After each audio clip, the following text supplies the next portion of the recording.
The 4 navigation buttons are pretty easy to use. Start takes you to the top of the list in which you're currently working. Close closes the entire query system and brings you back to the main Dramatica desktop. Previous goes to the question you answered last, and next goes to the next one in the list in order.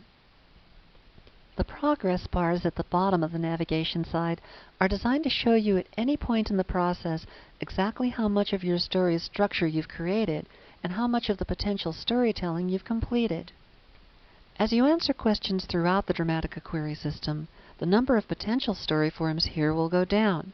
This is because the Dramatica story engine is working behind the scenes, cross-referencing the choices you've made until you arrive at the one single structure that fits with all of the dramatics you've selected.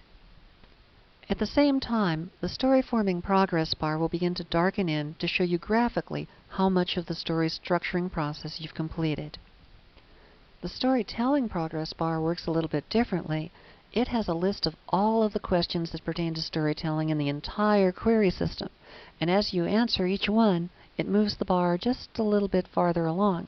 You'd have to answer all of the storytelling questions to get this bar completely darkened in. Now, you don't necessarily have to answer all those questions. It just depends on how much detail you want to put in the development of the illustrations used in your story to convey the structure. If you're doing a children's story, for example, or maybe a short half-hour teleplay, you may not want to put all that in. In fact, you probably wouldn't want to, because then you'd have too much information for the short form in which you're working. So don't worry if you can't get the storytelling bar completely filled in. There's nothing wrong with your story. It just means that you're not working in that degree of detail. But if you want to make sure that you answer every single question, then you'll want this bar completely darkened in by the time you've finished the process.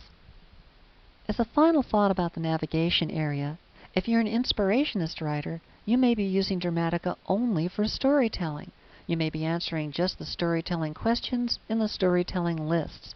And as a result, although the storytelling bar will start to fill in, the story-forming structure bar will not. Some writers don't want a structure in their story. They just want to work things out by feel and develop them organically until they've had the greatest writing experience possible and the story speaks to them. If that sounds like you, there's not a darn thing wrong with it. Dramatica is filled with insightful storytelling questions that can help spur your creativity and open up whole new horizons of creativity. But if you're not going to create a structure, you'll never get this bar filled in. Point of all this being, it doesn't really matter if story forming is filled in all the way or storytelling is filled in all the way. As long as what you're interested in is making the right kind of progress, then it's doing its job. And these indicators simply show you how much of what might be done has been so far completed.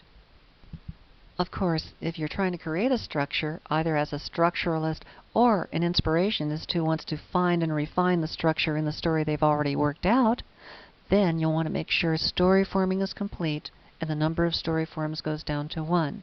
Only then can Dramatica's story engine predict all of the remaining dramatics necessary to support what you've already decided.